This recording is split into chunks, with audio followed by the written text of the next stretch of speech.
The best show in Africa officially begins. There's some people over here taking selfies. I don't know why. Like, Daddy Mato is just like that thing for slay queens and buddies. And Kwach also is adding on to that magic. I don't know what's wrong with him. Of course, welcome to the Trendsetters. You can use the hashtag TTTT. I'm your host, Brian Aseli. You can follow me at Brian_Selly. And there's been a lot of things happening throughout the week. But I would like to know, these two gentlemen and a lady. This lady has not appeared on the show. She was on vacation in Bahamas, but Amerudi.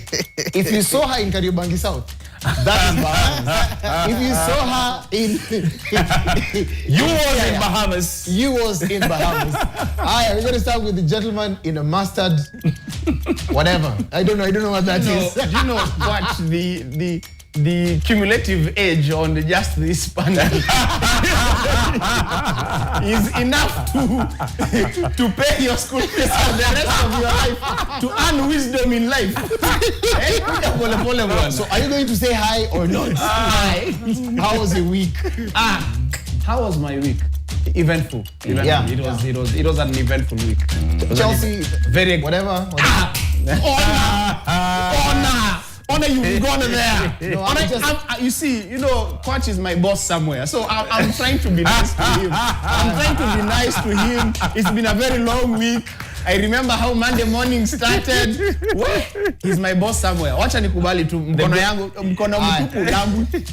Haya, mimi nakwambia kuna huyu mwingine tulikuwa napanda upstairs with Cindy and Salmia Quad. Was what we were told. And I was like, okay, so your panel inanga watu wengine, Daddy Mato, you and I, nobody says hi to us. I think like Salmia Quach, man in denim, talk to us. Cindy is evidence that the numbers have not been going down ever since we met.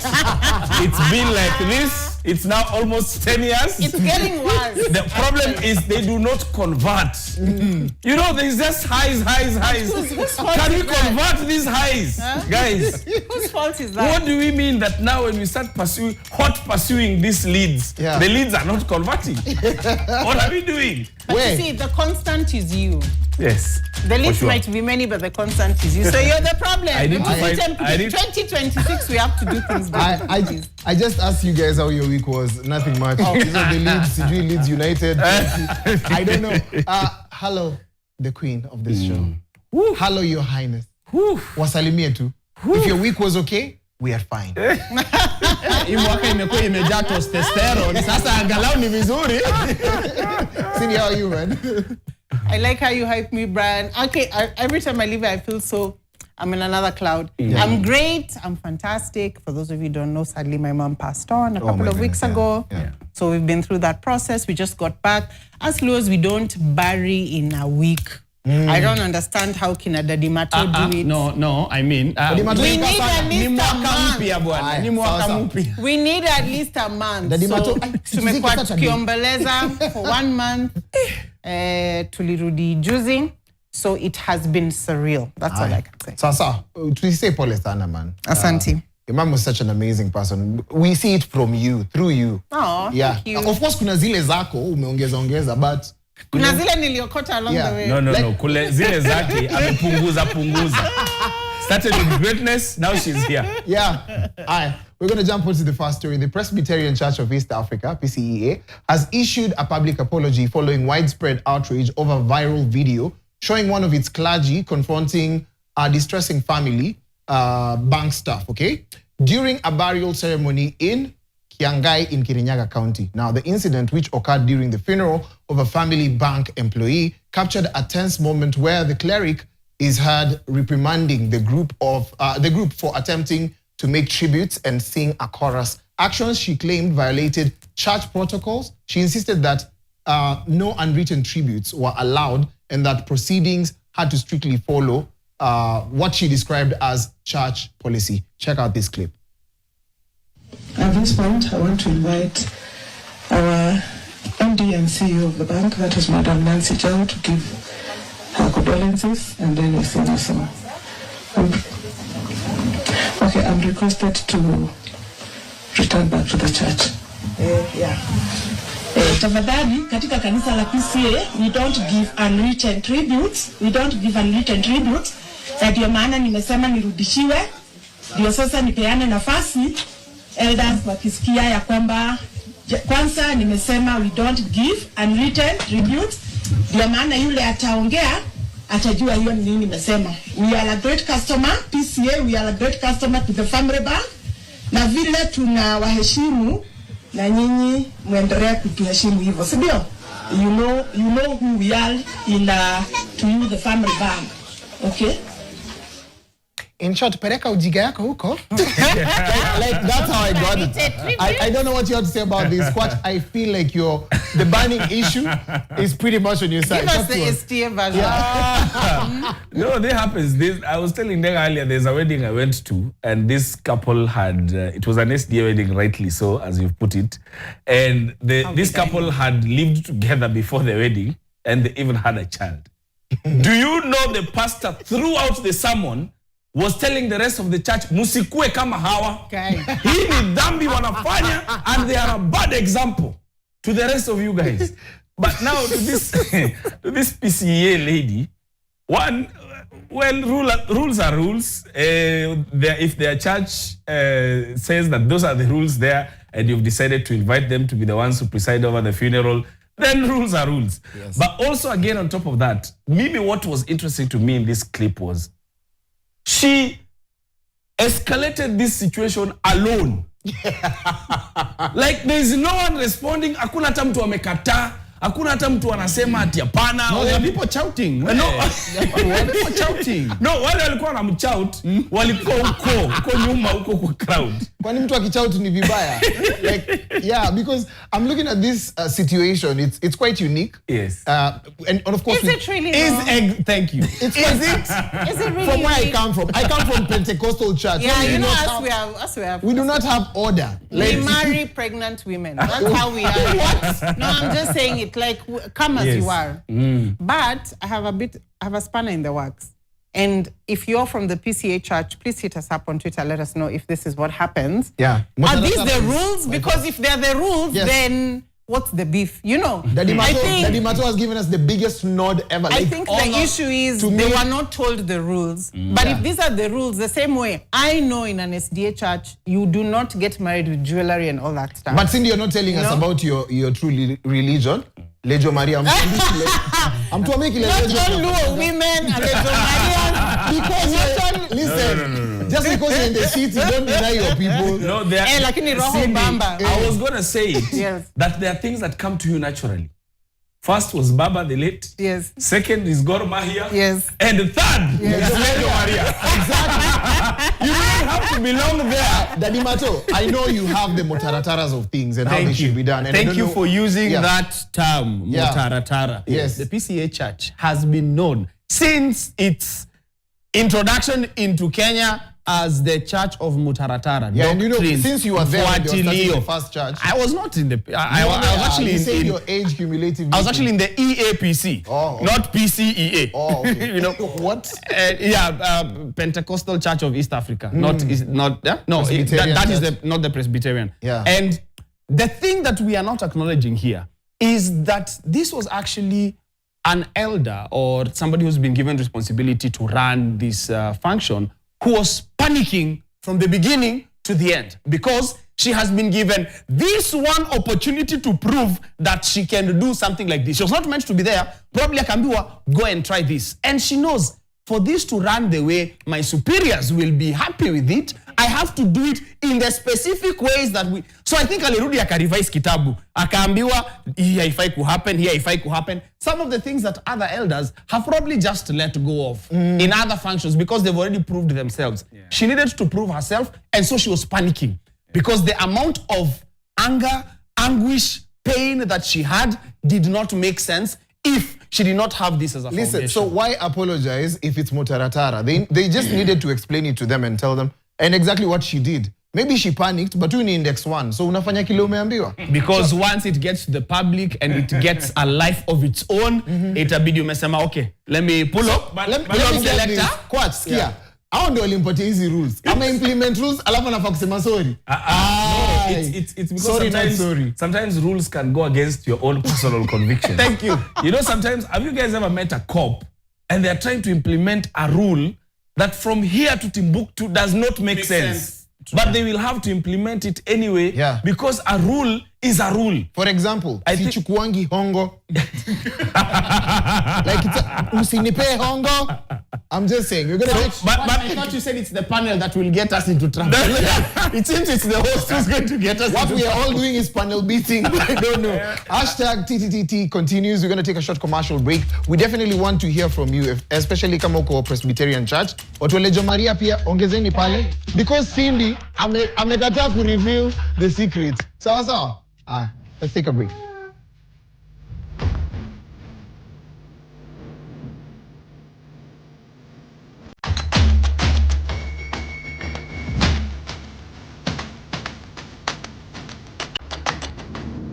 Hi, we are back on air, guys. I know these conversations on Imba tu ile wimbo ulikuwa unaimba hiyo ya Lejo.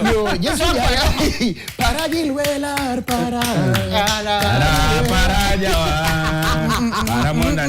But that one is roho. I was explaining to you that there is the difference between roho and lejo. Preacher. So lejo is the one that does Ave Maria. Yeah. Sasa tushajua. That one is lejo. But roho is the one for roho amba. Sawa. Cindy, I apologize. Now tunajua nani ana belong to that church. Thank you. And Lejo Don't Maria belong to Africa, Israel, Nineveh church. Hey, unatembeanga na msalaba, right? Yes. Bas. No offense to anyone who goes to Lejo Maria Church. Yes. Clearly, your members have made it to our panel. And right now, we'd like to go on to the next story. A woman shockingly admits before government officials that she sells illicit alcohol in Bhang and proceeded to big up her Bhang customers present. And of course, at the event, and she asked for help from the government to enable her quit the trade. Imagine, ilikuwa ni noma, and I laughed to the core. I don't know if you have that clip, you can roll it. Nataka serikali inisaidie. Nitoke kwa kupima pombe. Nitoke kuuzia watoto pombe. Sasa naomba serikali kuu ikuja inisaidie. Hata mahindi gunia 2 nianze kujitengenezea hapo, nikoze kuuza pombe hata pamoja na bangi. Nauza bangi ili watoto wetu wakaweze kusoma. Wenye nauzia bangi si muko. Watu wa bangi muko. Listen, I feel like this woman is an undercover cop. Prove me wrong. And she's like, Muko! And then you out of excitement go like, yeah, Tuko! And then you get arrested. Cindy, I want you to talk to me about this story. Why is Bangi always mentioned with so much impunity? Bangi. No one ever talks about Bangi softly. Okay, to me, much ado about nothing. We had a politician back in the day who mentioned very openly that in parliament, him and his colleague used to go to the bathroom to smoke what? Bangi. So, I mean, it trickles down. It rots from the head. There's no way that the politicians are very openly talking about it. And then now we're going to vilify this lady who clearly is being very open and saying, times are tough. This is what I need to do to educate my kids. And she's like, she's actually, the Serikali's idea. Yeah. And she's giving the flip side of what happens if Serikali doesn't say idea because atauza Bangi. I don't know why Daddy Mato is not reacting to this story. I mean, Asel, you remember the conversation we had a couple of weeks back on morality versus necessity? This is one of those. Because this is somebody who's very openly talking about what they do, whether it is because they tapped into their own supply and then went and spoke. That is why mambo iliumana, it doesn't matter. But fact remains, things are tough. Yes. She was being very honest because she was asking for help. Yeah. I don't think in her mind, I don't think it was one of those, it felt like a very good idea at the time when I was thinking about it, but once it came out of her mouth, I realized, imeenda. I can't be by myself. Wala ninauziaga mko hapa. Siko peke yangu. Msidhani ninajiuzia mimi mwenyewe. I mean, that woman is a perfect display of my intrusive thoughts and Donald Trump. Any other foreign?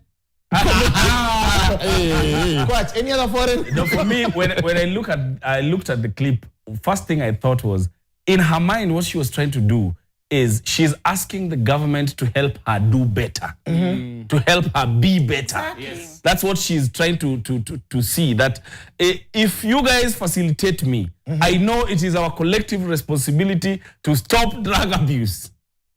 It is our collective, and also me, yes, and supply.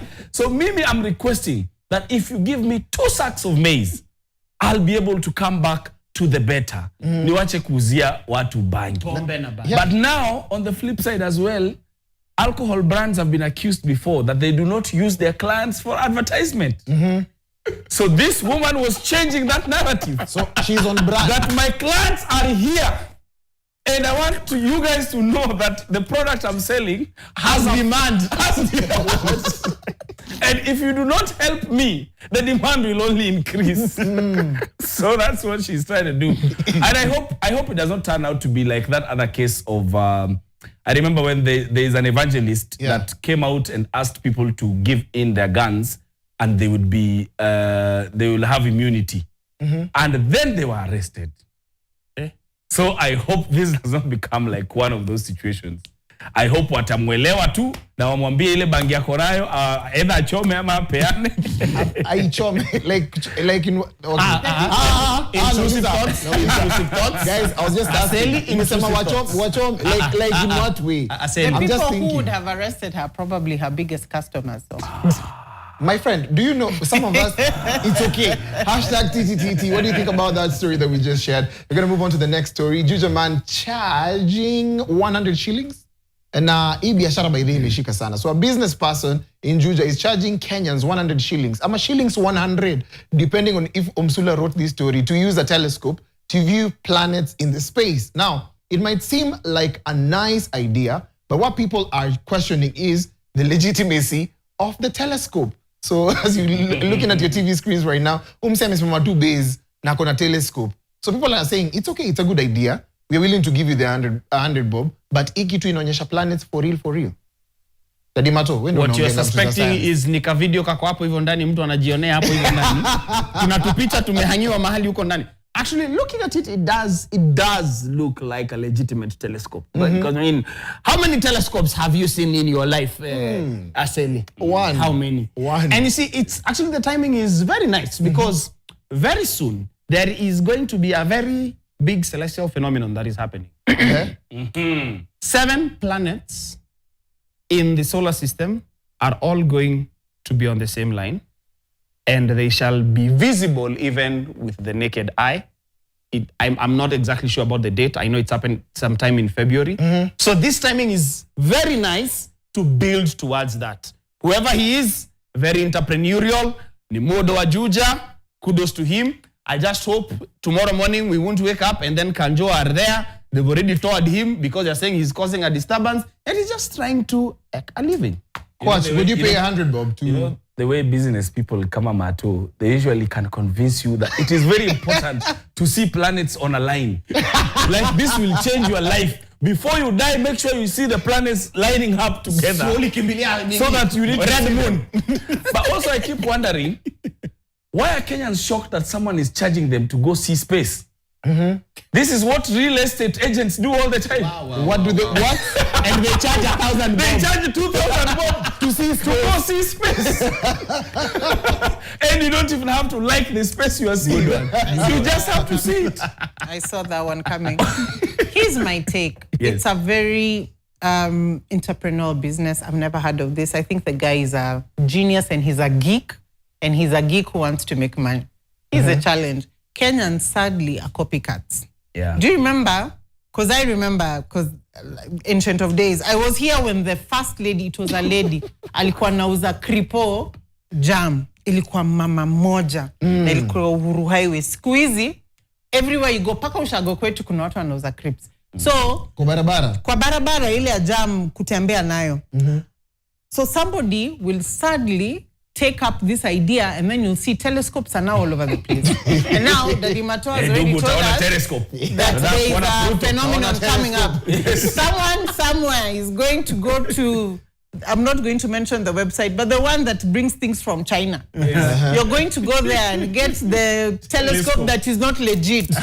Utapata very many people have it. Right outside Nation Center, how many boys are taking photography? Yeah. So many. Yeah, true. Now unaweza pata ilianza na kijana mmoja. Now all of a sudden people are like, hey, you know, this is a quick way to make money. Yeah. It's because Cindy, people are looking for alternative ways. Yeah, true. Other than bangi. Great job. During the Red Moon, I think your photos were very clear. I don't know ni kwa sababu unatoka Mount Kenya ulipigia hapo. I don't know. They looked very amazing. Legit photography. Watu wakiingia Shantau Towers wasomee AI. Wasikuja hapa kutuambia hizo ndio photography. Wewe. Ninaweza kutumia the raw files. Yeah. but that's actually something that speaks into a day in time because people imitate only because they want to make their lives better. Yes. We're going to go on to the next story. Oh, we take a short commercial break. Thank you, Jonte, for that. But use the hashtag TTTT. On the other half of the break, we'll make sure that we get to read your responses, get to hear what you had to say about the Presbyterian story. And of course, Ia Telescope, kama imewashika. Na ule mama wa bangi.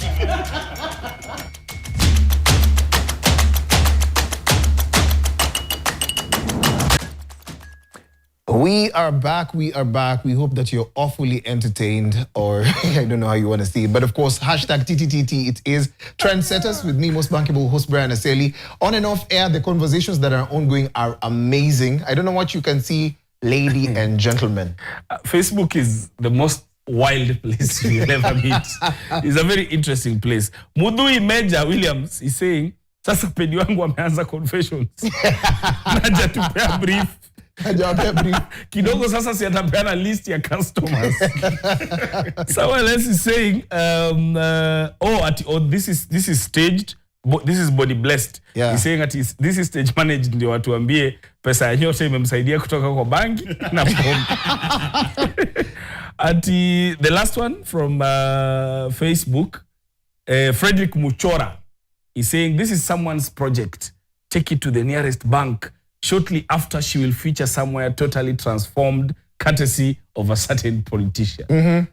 Buffalo Dash says, this lady of Bangi and Changa made me laugh. She took that culture of politicians of wangapi wanasema tuendelee mikono juu. She took that exactly and substituted it with watu nauzia bangi mupo.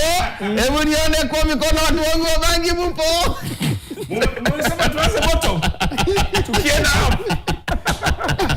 Hi, Mombodi Mengi. Cindy, have you seen anything? Yes, John Omondi says, John Omondi says that church protocol was purely nonsense. That pastor behaves like the umbilical cord connecting the congregation to God. Oppose tupu. Man, we're going to put a pin on that. And we go on to the next story. So a man in Tigania East, Meru County, began a protest by holding onto a motorcycle for... Guys, you're going to get pissed at this. Motorcycle for a planned 80 hours. His demonstration aims to draw attention to the deplorable state of local roads and, of course, the rising insecurity in the region. This is not the first time someone is doing something for so many hours. Kuna mwingine mwenye alinifurahisha, it was a mama. She held the tree for 1 hour. Aka decide kwenda nyumbani. Aliona masaa hata nikapikia watu nyumbani. But this is not the first time we've seen Kenyans pursuing challenges. And other than our natural challenges, I don't know what you have to say. Cindy, tuache kuongelea stories hizi. It's just what I was saying in our lack of innovation. We'll see the telescopes and now we have all this tree hugging. It's Philomena. Yes, when Philomena did it, she did it for a noble cause. When people found out Not Philomena, you're talking about the first lady. Yes, the one who hugged trees.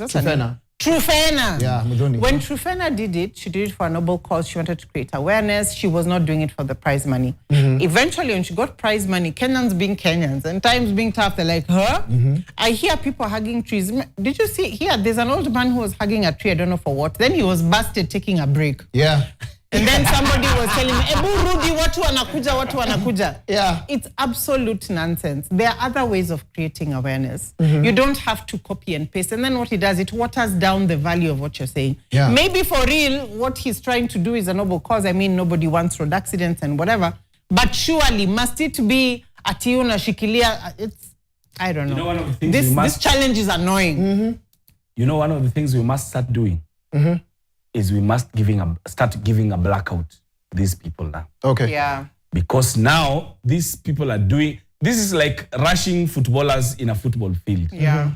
it really went down when the cameras started being turned away from them. Yeah. Because now when you starve this thing off the attention that it is feeding from, people start seeing that for sure, I'm gaining nothing from this tree hugging. Kenyans have gotten to a place where they're chasing the dopamine effect, whether it is beneficial to them or not. Someone is just chasing a high of, let people talk about me. They do not care. Since, Trufena did it, and it became that it toward Kitu, sijui sponsors give deals she's getting left, right, and center. Meeting the president, yes, and whatnot. Now someone is just hoping that, yes, I know, this is like betting. I know I might lose everything, but I will just do it anyway, since there's even the tiniest chance. Bajaj will sponsor. That Bajaj. Make it in the list of things that he's creating awareness on. Number 1, insecurity, boda boda operators, makes sense. 2, poor infrastructure of roads, makes sense. Number 3, nurturing youth talents, okay? 4, drug abuse, okay? Yeah. 5, cattle rustling. Number 6, stop teenage pregnancies. Siende tu kwa beza ongeleshe wase hapo kwa hiyo. Yeah, and I think what we need to do is put a stop on this. So my producer Ndenga, we are not going to make any announcement about them again. Anyone hugging trees or wives or husbands, because there were those who were couples hugging. Yeah, couples hugging. Yeah, there's even 2 dudes in Meru who are hugging. 2 men? Yeah. I don't know what they were. What's that tea? I don't know what that was. I don't high cost of maintenance. No, that's a bad mentality. But that's a story for another day. I definitely want to hear from you about some of the stories that we've just shared. But I just feel like we need to put a blackout to all those stories. And Kenyans have other records. Terence, the creative, gave a list of 50 things that have not been attempted. First of all, he mentioned something that I think, I'm not pointing at Daddy Mato, but I'm just saying, I'm going to say something, but don't feel bad, okay? Hakuna mtu ako na record ya kuchonga waru. I'm just saying. You come from Warus, like for real, like you love fries. Wow. Yeah, on this conversation you're fried. But we're gonna move on to the next one and get to see what's happening. Umesema that potato business haina waru wengi. Haina waru wengi. You guys, please. It's still January. By the way, it's still January. So let's move on to the next one. The Matatu Owners Association has actually gotten into something. Please roll up my prompt. Tafadhali, your story imepotea. Who's running my prompter? Yes, thank you. Now, the Matatu Owners Association has announced a nationwide strike set to begin on February 2nd, 2026, citing rising attacks on matatus, including incidents where vehicles have been touched by boda boda riders. Do you think the boda boda riders have become lawless? Now, what is happening right now could be something that could spiral out of control completely. I don't know what you have to say about this. I'll start with Cindy, because it's become a habit really when we're seeing vehicles being touched, and it becomes a blame game, and we don't see security forces coming through and just putting a halt to that. What do you think about this whole incident? They should hug the matatus for 80 hours. Who in this case should hug the matatus for 80 hours? See, we're all creating awareness. Do we have to go on strike? They hug the matatus for 80 hours. But on a serious note, the conflict between, it's not the first, last, let me give you archives from back in the day. Yeah. It's not the first, last, 10th time in this show we've talked about the conflict between matatus and boda bodas. Mm-hmm. I don't know, there's like some beef that I don't think will ever really be squashed. I personally like and appreciate the collectiveness that the boda boda riders have, because unlike other forms of transportation, they have nothing to, pun intended, cover them, like border them. They don't have work or two. Mm-hmm. So if they hit an obstacle, it is their bodies that hit. And I like how they're so united and they come together. Mm-hmm. However, the impunity with that came with, remember when they were removing a girl forcefully from the car, they were touching her inappropriately. Yes. Now they're banning cars. I think now there needs to be, when a child is moving away and unachapa, and then now they're not listening, what you do is you take away the thing that pains them the most. Yeah. I think now it needs to be a bylaw that if the boda boda riders touch a vehicle in protest, then their licenses are taken away or something, or they are not allowed to ride within CBD, something that will make them feel pain. Because you see, Boda Boda riders and Matatu owners, they make money every day. Yes. So they are daily consumers. If you take away their daily bread, then maybe they might have some reasoning. Yeah. This thing of torching, blah, blah, it absolutely doesn't make any sense. And chances are very high, the car that they're torching, it is the owner, not even the driver, who caused that accident, who suffers. Yeah. So there needs to be a bylaw that inamaliza kitu kabisa. Ukichoma, hakuna boda inaingia tao. Kama hiyo. Okay. You know, regulation, even though sometimes people do not think they work, they do work.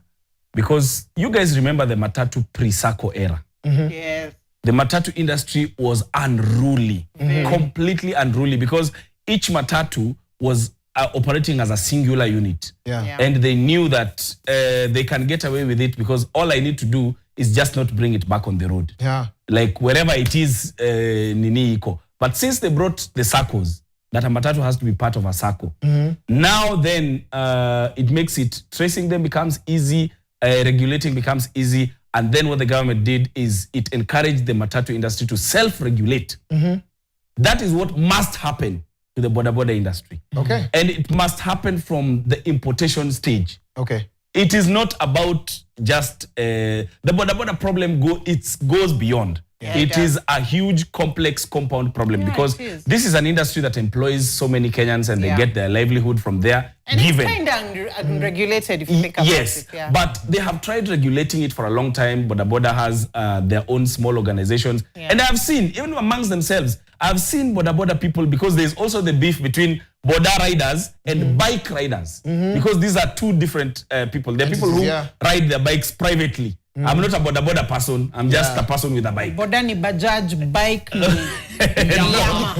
Yes. Okay. So now they have had an issue between themselves as well, because when this regulation is given, then the people who are implementing the regulation do not know the difference. They can't tell that hii ni Matatu anaenda town kupiga kelele in Nation Center. Na huyu mwingine ni mtu wako job. Examples ziko closer home. So no, I'm just saying doing that this other part. So the regulation and the regulatory bodies, one, it has to be very strict, but two, road users also have to be trained to accommodate Boda Boda people on the roads. I agree. Do we need to have lanes? I think we do. Yeah. I absolutely Just add on to that. That was actually going to be my point. Because in as much as we are complaining about, this is clearly a reaction to what they feel is lack of a solution to the deaths that are occurring to most Boda Boda riders. Yes. Because they're very reactive. And this doesn't even go to just Matatus. Even private vehicles are being touched on the road. There was one that was touched at Spa Mall just this week. We have this one. There was another one 3 weeks ago at Juja. It's happening every day. So a solution would be designated areas for Boda Boda riders. Do you think Pure and simple. Are we mature enough to follow the rules? Because I've seen the BRT lanes on Thika Super Highway. Nobody follows the rules. The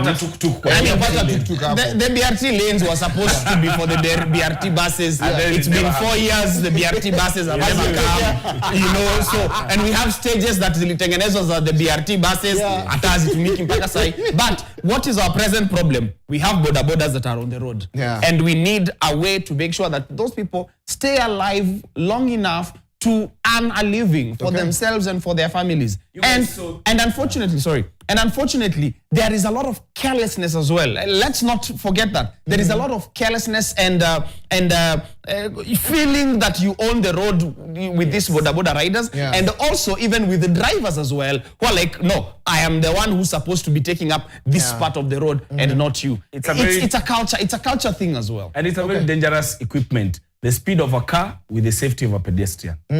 I love everything that you've expressed on this show today. And of course, safety comes first. I don't know if you've ever had a chance to go to Kenyatta na uangalie ile place yenye accidents za boda zinakuwa zimefanyika, man. It's Spinal Cord Injury Hospital. I'm telling you. Most of them ni watu wa boda. So, we are grateful. Thank you so much, lady and gentlemen, for just creating time to be here with us and of course having a great conversation. We're going to go for the news, but later on from 10 p.m. we're going to be having Friday Night Rave with Brian Aseli and of course Claudia Naisabwa. It's just an evening of big pin. We have a gentleman all the way from Cameroon and of course Kamweru. Miss Kamweru is an amazing artist, so keep on watching NTV.